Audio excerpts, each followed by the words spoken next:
Malappuram കാളികാവിൽ CPM ബാന്ധവം ഉപേക്ഷിച്ച മുസ്ലിം ലീഗിന്റെ പഞ്ചായത്ത് പ്രസിഡന്റിനെ CPM പ്രവർത്തകർ മർദ്ദിച്ചതായി പരാതി.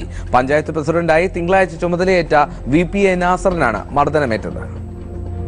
പഞ്ചായത്ത് പ്രസിഡന്റിന്റെ മുറിയിലുണ്ടായിരുന്ന സഖാവ് കുഞ്ഞാലിയുടെ ഫോട്ടോ എടുത്തുമാറ്റിയതിന്റെ പേരിലാണ് തന്നെ മർദ്ദിച്ചതെന്നാണ് VPA നാസറിന്റെ പരാതി. കോൺഗ്രസ് ലീഗ് ഭിന്നതയെ തുടർന്ന് കഴിഞ്ഞ ദിവസം വരെയും ലീഗ് പിന്തുണയോടെ CPM-നായിരുന്നു ഭരണം. CPM-ന്റെ പ്രസിഡന്റ് സ്ഥാപിച്ച സഖാവ് കുഞ്ഞാലിയുടെ ഫോട്ടോ മീറ്റിംഗ് നടക്കുന്ന ഹാളിലേക്ക് മാറ്റിവെക്കുകയായിരുന്നു. ഫോട്ടോ മാറ്റിയതറിഞ്ഞ് കൂട്ടമായെത്തിയ CPM പ്രവർത്തകർ പ്രസിഡന്റിനെ മർദ്ദിച്ച ശേഷം പുറത്തേക്ക് വലിച്ചഴിച്ചു കൊണ്ടുപോയെന്നാണ് പരാതി. എൻ്റെ ചെയറിൽ നിന്ന് താഴെ വലിച്ചിട്ട് അവർ വലിച്ചഴിച്ച് മോൾക്ക് ആ ഫോട്ടോ തിരിച്ചു കൊണ്ടുവന്ന് വെക്കണം എന്ന് പറഞ്ഞാണ്ട് മോൾക്ക് വലിച്ചഴിച്ച് അവർ വന്ന് കൊണ്ടുപോകുകയായിരുന്നു. കഴുത്തിനും കയ്യിനും പരിക്കേറ്റ നാസർ വണ്ടൂരിലെ സ്വകാര്യ ആശുപത്രിയിൽ ചികിത്സയിലാണ്. എന്നാൽ പരാതി അടിസ്ഥാനരഹിതമാണെന്ന് CPM local secretary N. Naushad പ്രതികരിച്ചു.